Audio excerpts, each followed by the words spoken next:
je pense qu'on peut, après nos travaux, parler d'une grande profession du droit. D'ailleurs, le rapport que nous déposons au président de la République s'intitule « Vers une grande profession du droit ». Il ne faut pas confondre la notion de grande profession du droit et de profession unique. Les membres de la commission, avec lesquels on s'y réunit très souvent, tous les mardis soirs, pendant plusieurs mois, jusqu'à une heure assez avancée pour des gens de mon âge de la nuit, puisque très souvent on s'est séparés vers 11h du soir ou minuit, nous avons, bien sûr, puisque c'était la question qui retenait le plus l'attention des médias et des personnes qui visitaient votre site, nous sommes demandé s'il fallait ou non fusionner notaires et avocats. Et faire en sorte que les notaires deviennent des avocats et les avocats deviennent des notaires. Et nous avons considéré que ce n'était pas possible. Pour des raisons techniques, juridiques, probablement aussi pour des raisons historiques et sociales. Les raisons techniques et juridiques sont soulignées dans le rapport. La profession d'avocat et la profession de notaire, en France, aujourd'hui, n'est pas la même.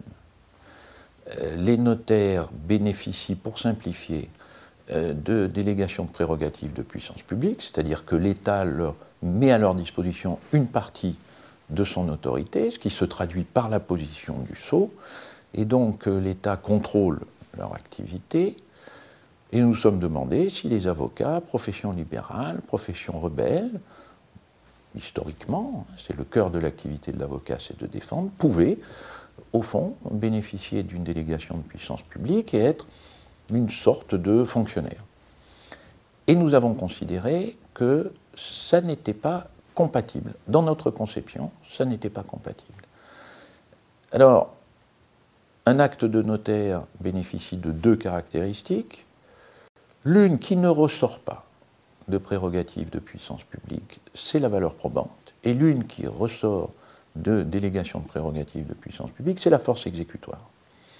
Nous avons donc considéré que l'activité de l'avocat était incompatible avec la possibilité de donner la force exécutoire aux actes qu'il dresserait. A l'inverse, nous avons considéré que la force probante ne ressortait pas de délégation de prérogatives de puissance publique, et qu'ainsi, si un avocat, deux avocats prenaient la responsabilité de contresigner un acte, démontrant ainsi qu'ils avaient éclairé leur client sur les engagements qu'ils prenaient, sur les droits qu'il avait au terme de ce contrat, sur les risques que ce contrat présentait pour lui, eh bien, il convenait que cet acte ait une puissance probatoire aussi forte que l'acte authentique.